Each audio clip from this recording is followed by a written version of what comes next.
Channel 5 Network. This is Open Line.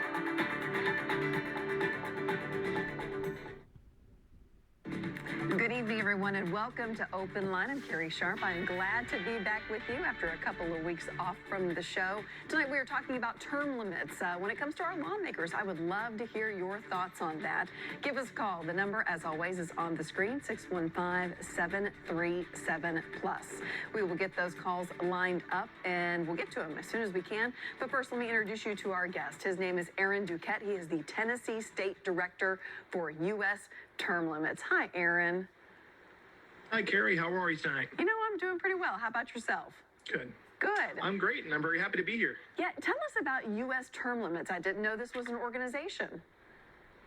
Sure. We've actually been around for quite some time. The U.S. Term Limits was established in 1992, and you'll remember back in the 90s, the mid 90s, there was a big push and a lot of discussion about term limits.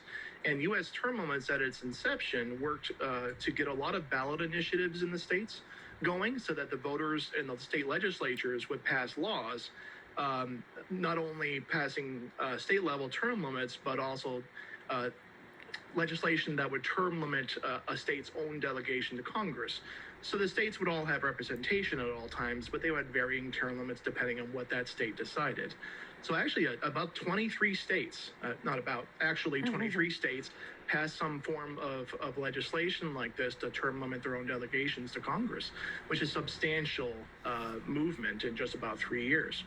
What happened was that in 1995, there was someone that wasn't very happy with this law. There's an Arkansas law like this, and it was challenged all the way to the Supreme Court. And in a Supreme Court case that we were a party to, U.S. Term Limits versus Thornton, in a 5-4 split decision, it was ruled that all those laws in the 23 states which put term limits on their own delegations to Congress were unconstitutional. And they ruled that only a constitutional amendment, which applies across the board to any state and any representation in any state, could put term limits on Congress. So how do we get a constitutional amendment if that's what the majority of voters want, are term limits? Yeah, so we're bound to follow what the Supreme Court has told us, right? So we have to get a constitutional amendment. And the Constitution tells us how we can get constitutional amendments. In Article 5 of the U.S. Constitution, it's outlined two ways for proposing amendments and two ways for ratifying amendments.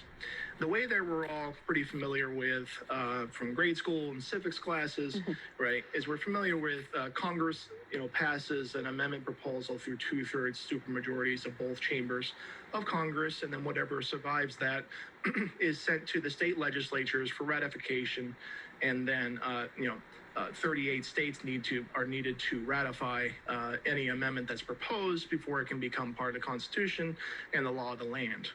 But what had been less known until recent times is actually, if you look at the other half of Article 5, Article 5 is pretty short. It's a single sentence, kind of a longer sentence, but it actually provides another means to propose an amendment, and especially for a situation like this with term limits on Congress.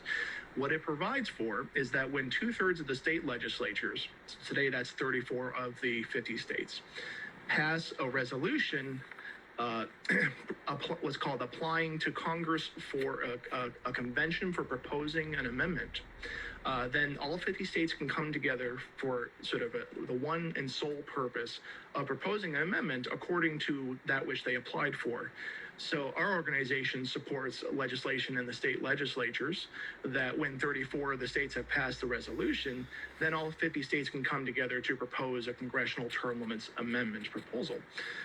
And just like Congress can anytime they can propose amendments, which then get sent to the states to be ratified, so the states can actually come together pursuing this to draft that amendment and then send it back to their own state legislatures to be ratified and become part of the law. That is a great explanation to kind of help us jump into this conversation. It is also a lot to digest. So let's get to the phone lines really quickly, and then we will jump in and dig a little bit more. Lucy is on the line. Good evening, Lucy. Thank you for getting us started. Hey, y'all. Hi, go ahead. Well, I've got a couple of questions. The first question is, I've got three.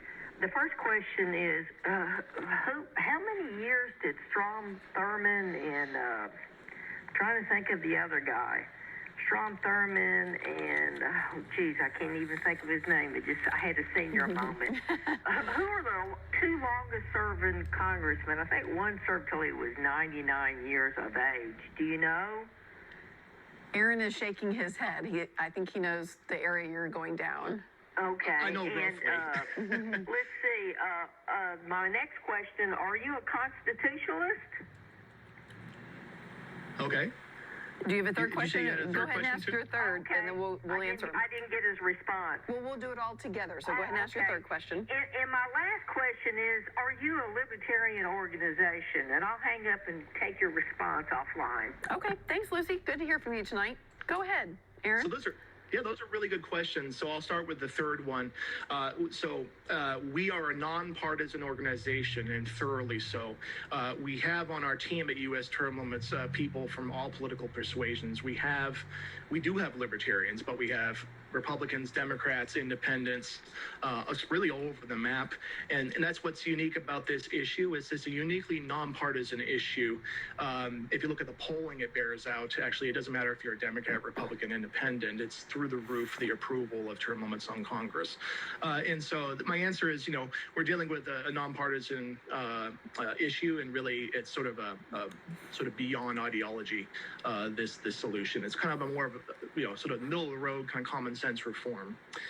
As to am I a constitutionalist? Heck yeah, I am, because we're trying to use the Constitution in order to rectify what we see are some of the problems in Congress.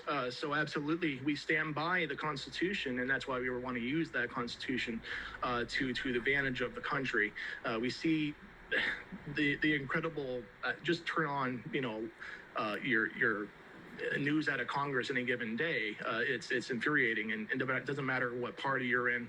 People are pretty fed up with what they've been seeing for decades now, and Congress is kicking the ball down the road, again and again on very difficult issues, and it's just refusing to address those. And as far as Strom Thurmond, I don't know the exact amount of time. I know it was over 40 years, if not, pushing 50. And there's been several other examples of that, throughout Congress, and actually that are still in Congress today.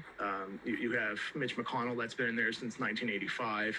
Patrick Leahy's been in since 1974. You name it, there's a whole list.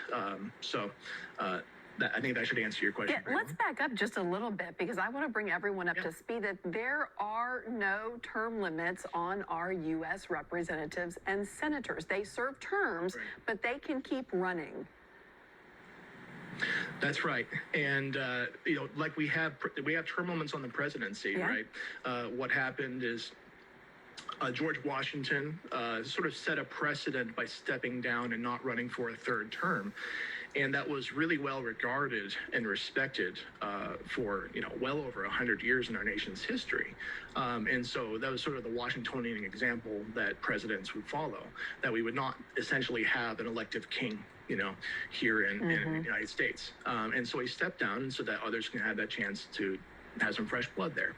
And then toward the end of the 19th century, or 1900s, rather say, into the 20th century, then you get presidents starting to think about wanting to run. You had Ulysses S. Grant trying to go for a third term. You had Teddy Roosevelt that tried, and then you had Franklin Delano Roosevelt, who did succeed, and he actually, was elected for a fourth term, died shortly after being elected for his fourth term.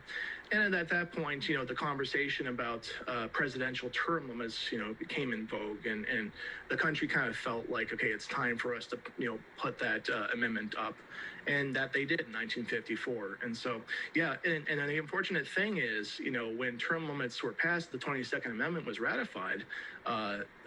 President Eisenhower later said, it's really unfortunate that term limits on the presidency were put in place. This is all well and good, but I wish they had done it for Congress. Yeah, but there's an inherent problem with that, right? That how you can get Congress to propose its own term limit. Right. A lot of people say they're never going to vote themselves out of office. Right. I like to say this. It's kind of like a Kentuckyism here. Asking Congress to vote for their own term limits is asking chickens to vote for Colonel Sanders. It's just not in their own self-interest to do so, right? I mean, there's a conflict of interest that's so plain in an open view to anybody that's going to look at this. That of course they're not. They might give some lip service to that, but it's just not going to happen. Certainly at a 2/3 supermajority level. Mm-hmm. Yeah, we can't get Congress to agree on anything these days at nearly a 2/3 majority level. All right, we have to squeeze in a quick break. We are more than happy to take more calls afterwards, so let's get those lined up during the commercial break. 615-737+ is the number to call. Should term limits be a thing for our congressmen and women? Let us know what you think right after this.